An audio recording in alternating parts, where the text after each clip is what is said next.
तो नमस्कार, आपका स्वागत है हमारे खास कार्यक्रम हरियाणा डायरी में। इस कार्यक्रम का एक ही उद्देश्य है कि आप तक हरियाणा के हर उस विकास की जानकारी पहुंचाई जाए जो मुख्यमंत्री मनोहर लाल के नेतृत्व में लगातार किया जा रहा है। तो बने रहिए हमारे साथ और देखते रहिए हमारा खास कार्यक्रम हरियाणा डायरी।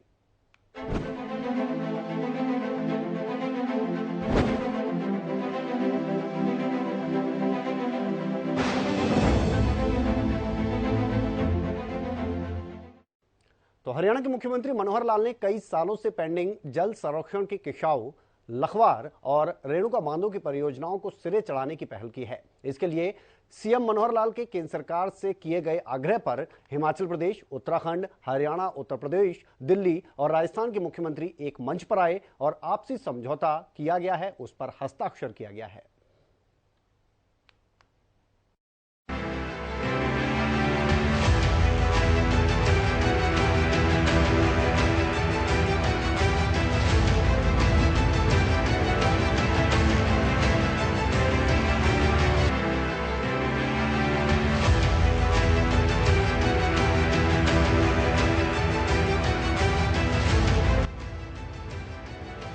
जलवायु परिवर्तन के चलते भविष्य के वैश्विक जल संकट के प्रति भागीरथ मनोहर लाल काफी चिंतित नजर आ रहे हैं।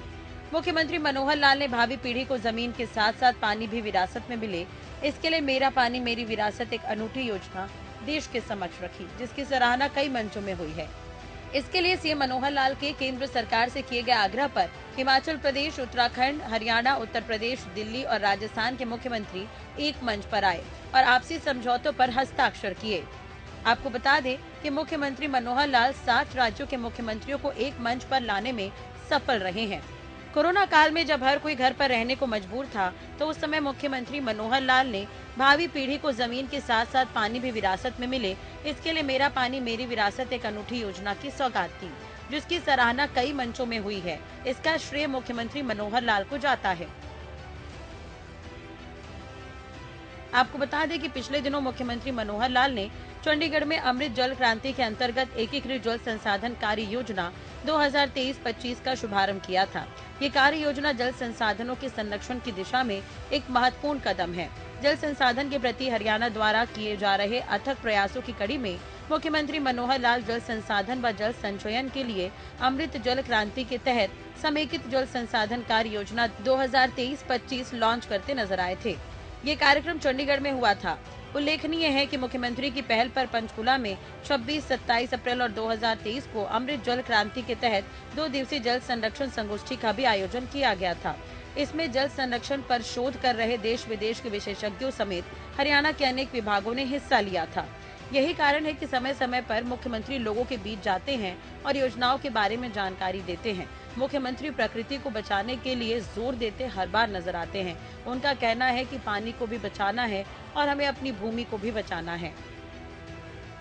एक बहाव का क्षेत्र हरियाणा की तरफ जितना हमारे पास कमांड एरिया में बहाव है, उसका उपयोग कर रहे हैं।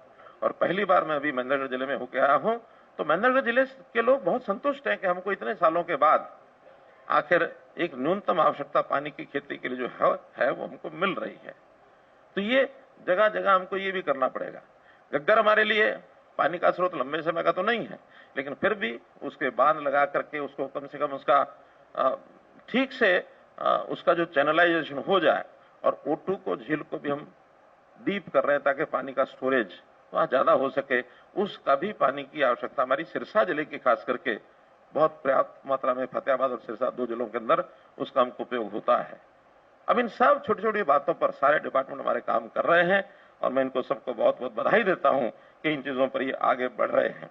और इसमें एक विषय पानी का, जैसे मैंने बताया, यमुना में 3 महीने में हमारे पास पर्याप्त होता है। फिर भी उस 3 महीने के पानी का जितना उपयोग हमको स्टोरेज के नाते हरियाणा में करना चाहिए, वो अभी तक पहले नहीं हो रहा था। हमने ही पिछले कुछ वर्षों पहले उस का जो चैनलाइजेशन है, उसके चैनल को मजबूत करना, उसका रीजनरेशन करना, उसको चौड़ा करना जगह जगह, और उस पर भी बड़ी मात्रा में पानी को हम स्टोर कर सकेंगे। हमारे हजारों तालाब जो भरे नहीं जा सकते हैं उसके बिना, तो वो अब दक्षिण हरियाणा के वो तालाब, लगभग 4000 तालाब, उससे हम भर पाएंगे।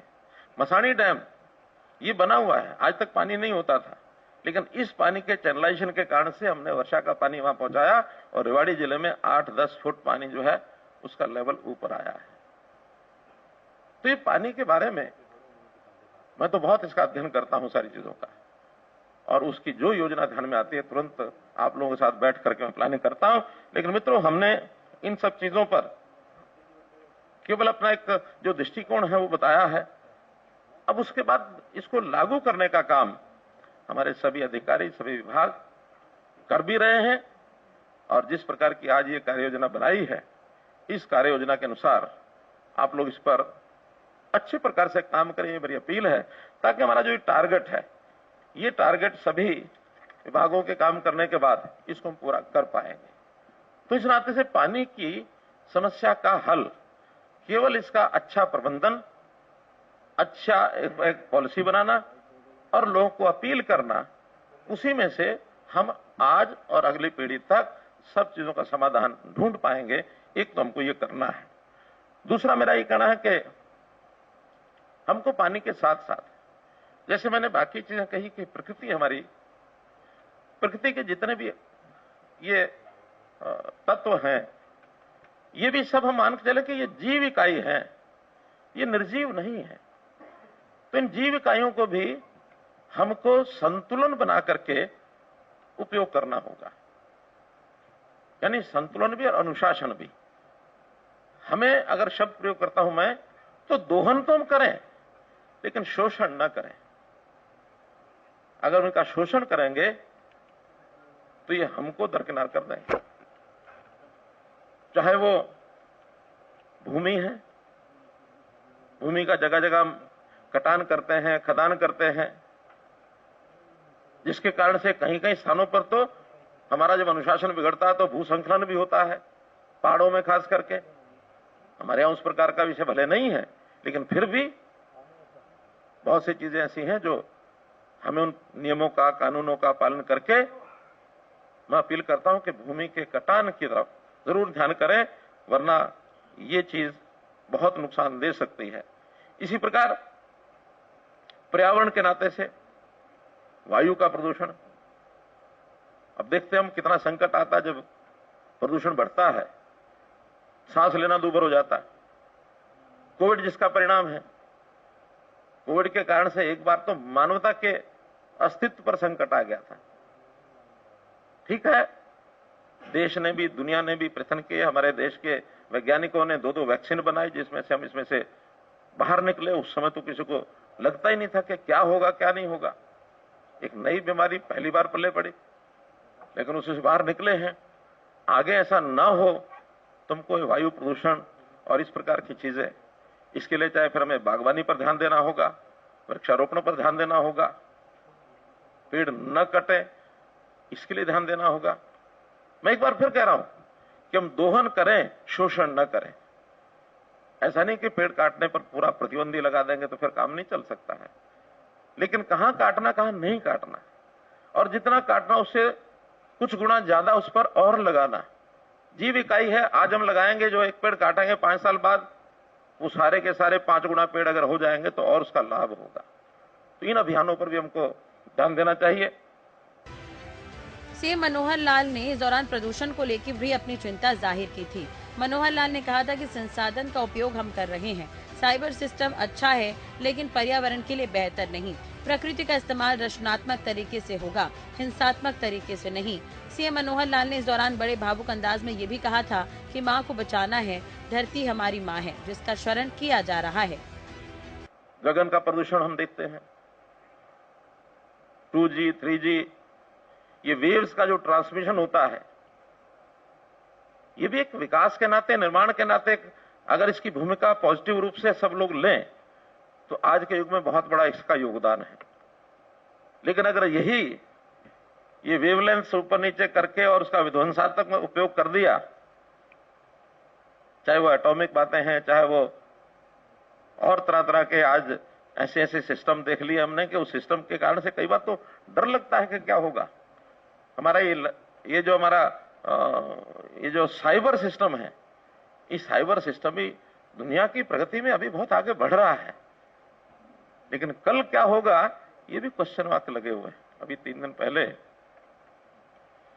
हम लोग बैठे थे, हमारे एक अधिकारी ने मोबाइल को एक कमांड दे दी, ऐसा ऐसा करो, और वो कमांड जब आई होकर के पूरी आई, तो पूरी होने के बाद जब उसको मैंने देखा तो मैंने मजाक में कह दिया, जितने आईएएस ऑफिसर बैठे थे, मैंने कहा अब आपकी कोई जरूरत नहीं, जाओ। क्या था बोला राजेश जी? आर्टिफिशियल इंटेलिजेंस का एक चैट जीपीटी, उसको मैंने कहा कि प्रधानमंत्री को मेरी तरफ से पत्र लिखो जिसमें हरियाणा के लिए कुछ ना कुछ अनुदान मांग के लाओ। तो उसने 10 कारण बताते हुए, और जो फिट होते हैं हमारे दिमाग में या इसके दिमाग में नहीं आते हैं, वो सब उन्होंने लिख करके और बाद में सामने रख दिया कि आप हस्ताक्षर करो, भेज रहे हैं। तो अगर ये होने लग गया तो इन आईएएस की क्या जरूरत रहेगी? खैर, इन लाइट में मेरा कहना है कि कहां कहां हम जा रहे हैं उसका उपयोग है, हम रचनात्मक ढंग से करेंगे तो ये हमारे लिए एक वरदान सिद्ध होगा। और अगर कहीं ये विध्वंसात्मक तरीके से किसी ने उपयोग करना शुरू किया तो यही हमारे विनाश का कारण भी बनेगा। तो ये प्राकृतिक चीजें, चाहे भूमि है, चाहे वो गगन है, चाहे वो वायु है, चाहे वो अग्नि है। अब अग्नि, अब आजकल ग्लोबल वार्मिंग, पहले कुछ सुनते थे तो हमें बहुत ज्यादा भरोसा नहीं होता था, लेकिन अब जब देखते हैं कि पूरे मौसम का सिस्टम ही बदल गया है।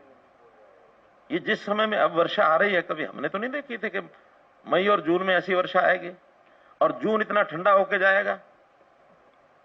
जून में कड़कती धूप, बाहर निकला नहीं जाता था, चमड़ी बिल्कुल झुलस जाती थी। बदल रहा है। तो ऐसा सब तरफ ये जो चीजें हैं, इनका जो बदलाव हो रहा है, इस बदलाव की ओर हम सब लोग चिंतित हैं। पानी के नाते भी हम जो भूमि में से पानी का दोहन करते हैं, ये भी एक सीमा से अधिक करना, ये पाप है। जैसे हमारे शरीर की धमनियों में खून है, ब्लड है, अगर ये ब्लड निकले तो शरीर का क्या बचेगा? ऐसे ही शरीर, जो भूमि की धमनियों में ये पानी ब्लड के रूप में काम करता है। जितना पानी हम निकाल लेंगे उतना भूमि के ऊपर अत्याचार है। भूमि के साथ जितने खिलवाड़ हो रहे हैं, इसका कई बार तो दिल दहल जाता है। पिछले दिनों में एक हमने सीन देखा कि बेटियां मारी जाती थी। बेटी चिल्ला चला करके हम सब लोग कहती थी कि गर्भ में मुझे मत मारो। हमने एक अभियान चलाया, सफलता मिली। आज संयोग से 9 जून है, आज सेल्फी विद डॉटर, इस काम को भी आज के दिन शुरू किया गया था। मैं आज सवेरे देख रहा था। तो बेटियां बची हैं, लेकिन मित्रों, खास करके हमारे किसान भाइयों, बेटी चिल्लाई, बची, हमने प्रयत्न किए, कुछ प्रकृति ने हमारे ऊपर कृपा की, सारे समाज ने सहयोग किया, वो हुआ। लेकिन आज बेटी नहीं, आज मां चिल्ला रही है। और ये भूमि, ये मां है, धरती माता है ये। इस मां को चिल्लाने मत दो, हम बेटे बेटियां इसकी रक्षा करें, इसका दोहन करें, लेकिन इसका शोषण न करें। चाहे वो पहाड़ काटने की बात है, चाहे पानी की खींचने की बात है, चाहे वृक्ष लगाने की बात है, चाहे विकास के नाते, इन सब चीजों को हमको ध्यान रखना चाहिए। और इस मां के बेटे बेटी होने के नाते हम इसको चिल्लाने नहीं देंगे। मेरा इतना निवेदन। बहुत बहुत धन्यवाद। मुख्यमंत्री मनोहर लाल ने यह भी कहा था कि सरकार की तरफ से कई योजनाएं चलाई जा रही है, जिससे किसानों को फायदा हो रहा है। खेती के तरीके बदले हैं, कम पानी में खेती के अवसर लाए जा रहे हैं। कर रहे हैं उसमें भी, जैसे मेरा पानी मेरी विरासत, फसल का विविधीकरण, धान के बजाय दूसरी फसलें बुआई करें। मैं धन्यवाद देता हूं यहाँ के किसानों को, जिन्होंने इस अपील पर काम करते हुए लगभग 1.5 लाख एकड़ से ज्यादा एकड़ को विविधीकरण के कारण से धान के बजाय दूसरी फसलों पर वो आए हैं, तो उसका लाभ हुआ है। Direct seeding of rice, DSR, इसके ऊपर भी आए हैं। तो ऐसे ही अन्य सब फसलें जिसका पानी का उपयोग जहां कम होता है, वो फसलें लेकर के आएंगे तो इसका निश्चित रूप से लाभ होगा। हरी खाद की बात बताई है, प्राकृतिक खेती की बात बताई है, इससे भी किसान बंधुओं को हमको अपील करनी पड़ेगी कि इस ओर आएंगे तो ये उपयोग हमारा जो 86% है उसको जितना कम हम कर पाएंगे उतना अन्य चीजों में उपयोग होगा। क्योंकि पीने की पानी, जैसे मैंने बताया, प्राथमिकता है और ये पीने की पानी की आवश्यकता बढ़ती जा रही है। खास तौर पर हम दिल्ली के 3 तरफ हैं। दिल्ली के पानी की जब भी आवश्यकता बढ़ती है, भले जो उनका शेयर निश्चित है वो कम है, लेकिन अंतोगत्वा चाहे सुप्रीम कोर्ट कहेगा, चाहे कोई भी कहेगा कि इनके पीने के पानी की आपूर्ति करो। आज भी हम 250 क्यूसेक पानी केवल सुप्रीम कोर्ट के निर्णय के कारण से अपने हिस्से में से उनको दे रहे हैं। कल को ये आवश्यकता मेरी गुरुग्राम की बढ़ने वाली है, ये फरीदाबाद की भी बढ़ने वाली है, ये आवश्यकता सोनीपत की भी बढ़ने वाली है, ये हमारे पंचकुला की भी बढ़ने वाली है। जहां जहां तेजी से यानी शहरीकरण हो रहा है, उस हिसाब से इन शहरों की आवश्यकता बढ़ेगी, तो पीने की आवश्यकता घटेगी नहीं, बढ़ेगी। उसमें हम कोई ऐसा विविधीकरण का कोई तरीका नहीं ढूंढ पाएंगे अभी। जितना पानी शरीर को चाहिए वो जाना ही चाहिए शरीर में। बाकी चीजों में हम इसका कुछ न कुछ प्रबंध हम कर सकते हैं। इसलिए खेती में जो पानी उपयोग होता है उसको कम करें। इसमें माइक्रो इरिगेशन, जिसके ऊपर हमारा सिंचाई विभाग बहुत तेजी से काम कर रहा है, मेकाडा के नाते से हमने बजट की भी छूट दी है। इसमें जो भी हमको सब्सिडी देनी है, जो भी प्रावधान करने हैं, लोगों को अवेयरनेस उनमें बढ़ानी है किसानों में, और नए बिजली कनेक्शन तो हमने जो बहुत गहराई में पानी में चले गए हैं उनको कंडीशन भी लगाई है कि जहां माइक्रो इरिगेशन का प्रोजेक्ट लगाएंगे वहीं बिजली का कनेक्शन हम देंगे। हमारा कोई इसमें दूसरा कोई लाभ होने वाला नहीं है, बल्कि इसमें आर्थिक तौर पर तो सरकार के ऊपर ज्यादा ही पड़ेगा, लेकिन पानी बचाना उसके पीछे यही एक उद्देश्य है। तो इसमें मिकाडा ने भी बहुत अच्छा काम किया है, चाहे खाले, पंप, चैनल, पंप हाउसों का रखरखाव, उसको सबको एक आधुनिकीकरण के तरीके से, आवश्यकता के हिसाब से वो हम सब कर रहे हैं। और इसके करने से निश्चित रूप से पानी का जो रिसाव होता है, क्योंकि पानी जिस भी आवश्यकता के लिए जहां भेजना है वहां उतना ही जाए, रिसाव अगर होता है तो वो न किसान के उपयोग का है और न ही पानी की दृष्टि से उसका कोई बचाव होगा, बल्कि उसका कोई ना कोई नुकसान ही होता है। तो इसके ऊपर भी बहुत सब जो काम कर रहे हैं, चाहे वो ड्रिप और स्प्रिंकलर सिंचाई, सारे आंकड़े तो हमारे प्रेजेंटेशन में सब लोगों ने बताए ही हैं। तो उस नाते से इस पर हमको जो काम करना है वो हम सब काम कर रहे हैं। तालाबों का बहुत अच्छा काम हो रहा है, जैसे बताया गया, उसमें 18,000 तालाब हरियाणा के हैं। इन 18,000 में बहुत तालाब तो ओवरफ्लो रहते हैं बरसात के दिनों में, पोल्यूटेड है, बहुत तालाब ऐसे सूखे पड़े रहते हैं।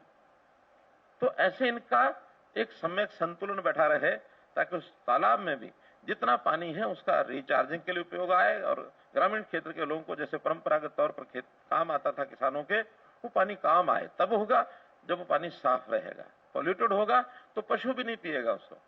तो इस प्रकार से उस पर भी काम लगातार चल रहा है और एक महत्वाकांक्षी टारगेट हमारी तालाब अथॉरिटी के द्वारा ये जो लिया जा रहा है उसको भी हम एक गति देकर के उसको पूरा कर रहे हैं। मुझे लगता है सभी विभाग उसके अंदर काम करेंगे। अभी तक पंचायत विभाग ने भी इसमें सहयोग किया है। लगभग 2650 जो तालाब हैं इनकी योजना बन गई है। इसके अलावा बाकी तालाबों की योजना भी और सब बन रही है। पानी के जहां तक स्रोत की बात है, हमारे स्रोत बहुत सीमित हैं, क्योंकि जैसे मैंने बताया पानी की क्वांटिटी हम बढ़ा कैसे सकते हैं, काम उधर भी चल रहा है। उसमें जैसे एसवाइएल अपने आप में एक मुद्दा, बहुत बड़ा मुद्दा है, बहुत दोनों स्टेट्स के बीच में एक टकराव का मुद्दा बना हुआ है। सुप्रीम कोर्ट ने हालांकि एक निर्णय भी हमारी फेवर में दिया है। अगला उसका एसवाइएल के बनने का जो निर्णय सुप्रीम कोर्ट से अपेक्षा हमारी है कि वो जल्दी से उस निर्णय को एग्जीक्यूट करने के लिए कोई निर्णय दे, ताकि उसके एग्जीक्यूशन के बाद एसवाइएल बने। झगड़ा है, चाहते तो हम है कि कल ही उसको सॉल्यूशन हो, लेकिन हमारे अकेले के हाथ में नहीं है। अब इसके अतिरिक्त भी जो सोर्सेज हैं उसको भी हम ठीक से उसका दोहन करने के लिए योजनाएं बना रहे हैं।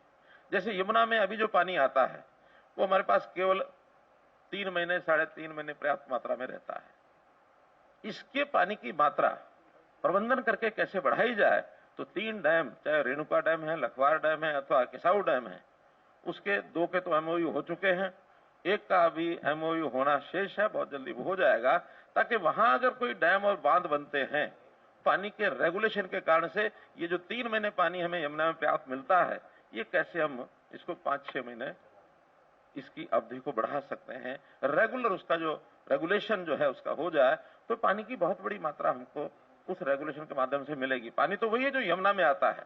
अभी 3 महीने में पानी हम जो यूज करते हैं बाकी वेस्ट जाता है। अब उसी को 6 महीने के लिए यूज करेंगे तो जितना बाकी होगा वो जाएगा, वो तो नदियों में जाएगा भी, जाना भी चाहिए।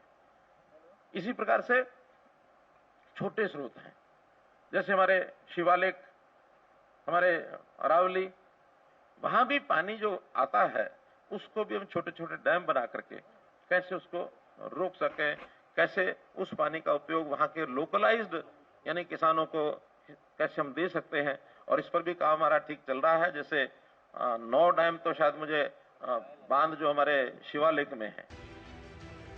कुल मिलाकर सीएम मनोहर लाल के अथक प्रयासों का ही नतीजा है कि 7 राज्यों के मुख्यमंत्री एक मंच पर आए और प्रदेश के कार्यों की सराहना हो रही है। एक मंच पर हरियाणा की तारीफ होना ये काफी बड़ी बात है। आपको ये भी बता दें कि जल संरक्षण के लिए हरियाणा जिस तरह से काम कर रहा है, इसका उदाहरण बाकी जगहों पर भी पेश किया जा रहा है। सीएम की कोशिश है कि जनता भी प्रकृति के लिए गंभीर हो और इसकी रक्षा करे। यही कारण है कि सीएम समय समय पर जनसंवाद में ये संदेश देते हुए नजर आते हैं।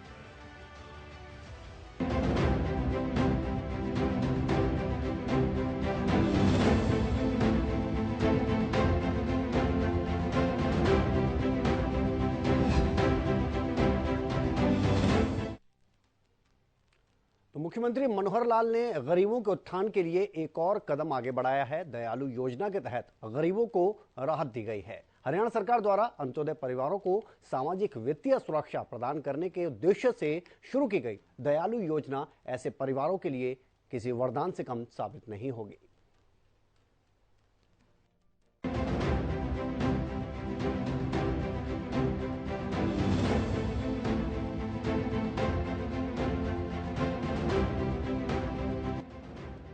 सीएम मनोहर लाल ने दयालु योजना के अंतर्गत लाभार्थियों के खाते में पैसे ट्रांसफर किए।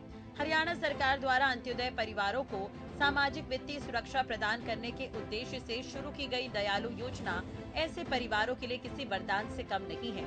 मुख्यमंत्री मनोहर लाल ने इस योजना के तहत अंत्योदय परिवारों के सदस्यों की मृत्यु या दिव्यांग होने की स्थिति में ऐसे परिवारों को सांत्वना राशि प्रदान करते हुए लगभग 223 लाभार्थियों को 6 करोड़ रुपए की राशि सीधे उनके बैंक खातों में पहुंचाई। मुख्यमंत्री मनोहर लाल ने दयालु योजना के तहत अंत्योदय परिवारों के सदस्यों की मृत्यु या दिव्यांग होने की स्थिति में ऐसे परिवारों को सांत्वना राशि प्रदान करते हुए लगभग 223 लाभार्थियों को 6.5 करोड़ की सीधे राशि उनके खातों में पहुंचाई गई है। बैठक में गृह एवं स्वास्थ्य मंत्री अनिल विज ने 40 से ज्यादा व 60 वर्ष आयु वर्ग के तहत मिलने वाली सहायता राशि को बढ़ाने का सुझाव दिया। इस पर मुख्यमंत्री ने तुरंत अधिकारियों को निर्देश दिए हैं कि 25 से 40 आयु वर्ग की श्रेणी को बदलकर 25 से 45 वर्ष किया जाए। इसके साथ ही 40 से ज्यादा व 60 वर्ष श्रेणी को भी बदलकर 45 से 60 वर्ष किया जाए तथा इस श्रेणी के तहत दी जाने वाली 2 लाख रुपए की राशि को बढ़ाकर भी 3 लाख रुपए किया जाए। मुख्यमंत्री ने कहा कि राज्य सरकार पंडित दीनदयाल उपाध्याय के अंत्योदय दर्शन के अनुरूप पंक्ति में खड़े अंतिम व्यक्ति के आर्थिक व सामाजिक उत्थान के लिए वचनबद्ध है। उन्होंने कहा कि प्रदेश की 3.25 करोड़ जनता उनका परिवार है और परिवार के एक एक सदस्य की हम चिंता करते हैं। दयालु योजना भी एक ऐसा ही प्रयास है जिससे ऐसे परिवारों को राहत प्रदान की जा सके। दयालु योजना के तहत परिवार पहचान पत्र में सत्यापित डेटा के आधार पर 1,80,000 रुपए तक आय वाले परिवार के सदस्य की मृत्यु या 70% से ज्यादा दिव्यांग होने पर आर्थिक सहायता प्रदान की जाती है। इस योजना का क्रियान्वयन हरियाणा परिवार सुरक्षा न्यास द्वारा किया जा रहा है, जिसकी मॉनिटरिंग खुद मुख्यमंत्री मनोहर लाल कर रहे हैं। तो मुख्यमंत्री मनोहर लाल के कुशल नेतृत्व में हरियाणा प्रदेश लगातार विकास की ओर अग्रसर है, ऐसा सरकार का दावा है। ऐसे में हरियाणा का हर वर्ग सरकार के कार्यों से काफी संतुष्ट भी नजर आ रहा है, क्योंकि हरियाणा सरकार का एक ही मकसद है कि प्रदेश के अंतिम व्यक्ति का भी विकास किया जा सके। फिलहाल हमारे खास कार्यक्रम हरियाणा डायरी में आज के लिए इतना ही। आप देखते रहिए हरियाणा न्यूज।